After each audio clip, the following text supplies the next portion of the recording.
Hey guys, today we're going to be reviewing the 20-year anniversary version of the Captain America. And um, I thought it was pretty cool, especially since we found it at GameStop in the discount section. I think it was a good saving of $5 that we did, you know? And also, it goes for a lot more on Amazon. Anyways, let's just get a look at the card. So, he's on the old school style Toy Biz card with all the Avengers and the X-Men and the Spider-Man logos, whatever. He has classic Marvel Legends logo. You can see the figure and the plastic tray, all the accessories, and except for one that's behind him, and that little card thingy in the back, which is just the front of the Captain America cover. Here's the back of it, more logos, a little read-up on cap, and then just some random legalese. So I'm going to go ahead and get this figure open. So this is the figure out of the card that I threw over there, and I already went ahead and opened it off camera.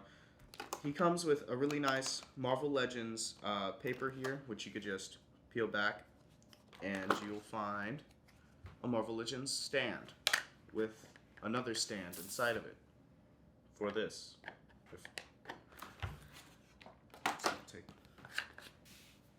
For the card or the comic book cover, whatever. So I'm gonna go ahead and get this fella out of the package, out of the tray, whatever. Oh no. Aw. Little Marvel Legends thing fell out. There's that. Shield. Hoodie thing.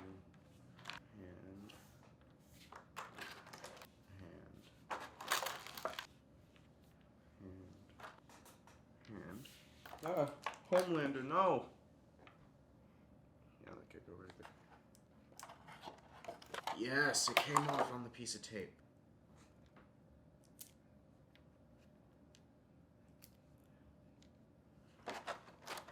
This can also go right there. Alright.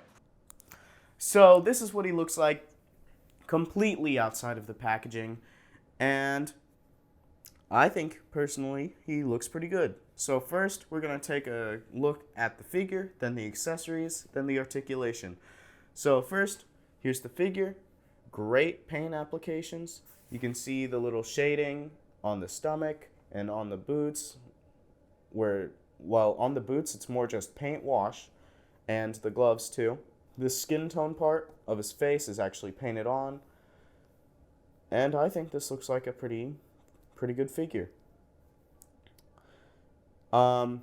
I did notice this though, that his legs can kind of kick forward a bit, which I thought was weird. It's on both of them, more on the right leg than the left leg. It's kind of annoying, but I mean, who's really gonna notice from like a distance away? I also found out that his little wing piece on the side of his head fell out. Apparently it happens to a lot of people. Kind of sad, but have to deal with it. I'll just like glue it back in or something. Yeah, I'll just glue it back in or something. It's not that hard to fix, but it is just kind of annoying. So, let's get on to the accessories. First off, we're going to start with the shield, because it's Cap's shield. Why wouldn't we start with it? So, it comes with this little lightning bolt accessory that you can put on there. Actually, using these 3 little holes, which is kind of annoying, because if you just want to display him with a normal shield, you're going to have to go get it from another figure, or you're just going to have to put one of these effects on it, which we're going to take a look at right now. There's this slashing effect in case you want like Baron Zemo using his sword on him. I think that it's pretty cool, but it's also kind of like a weird, because there's no real way to prop it up like he's actually slashing it naturally. But I still think it looks kind of cool. Then we have 3 little sparks on the shield from pew-pews hitting it, which is probably the closest you could get to a normal shield. The shield also fits pretty well on his wrist, and it has this little articulated point for a peg and a grabby thingy that I forgot what to call.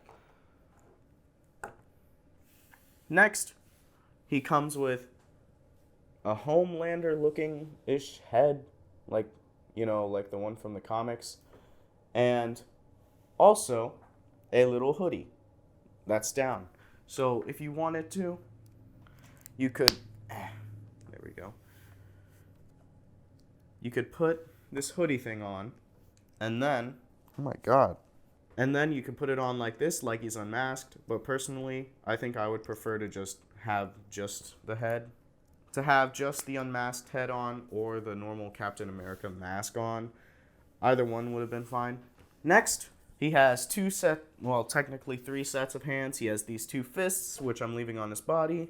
These 2 splayed out, open, throwy hands. A pointing hand. And a flat karate chop, totally not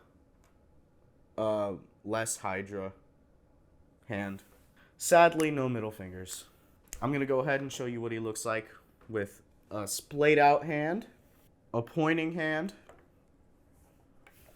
and the flat hand.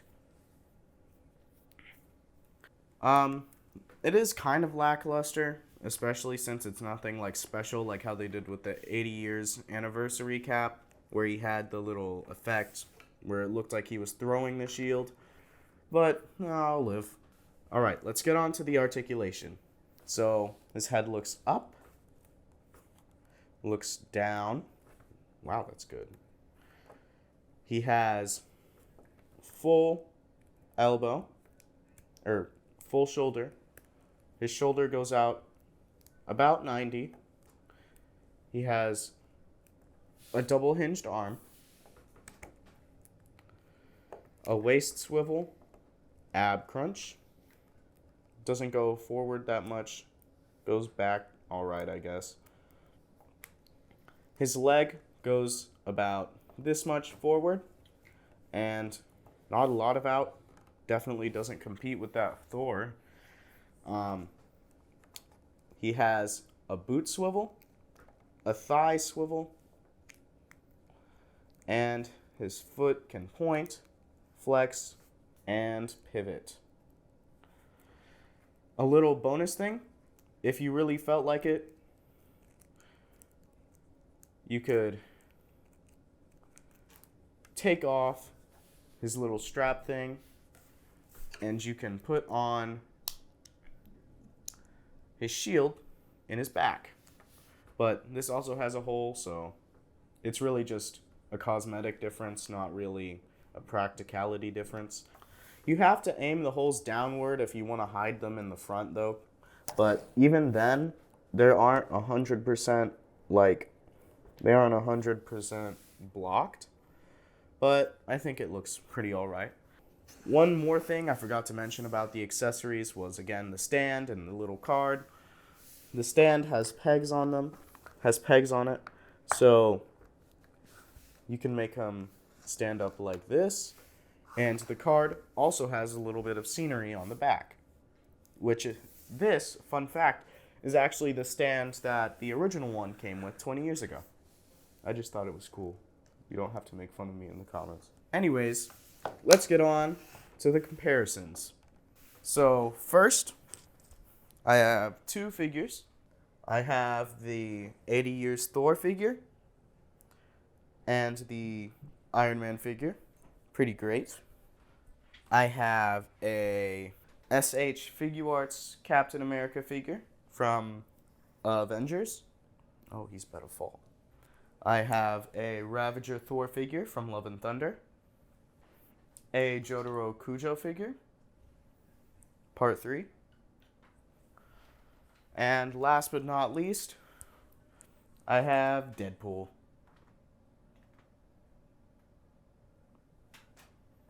That's about it for this figure, but I'll give you guys a couple pictures just for the end because I think he can get into some very cool poses. So, see you next time.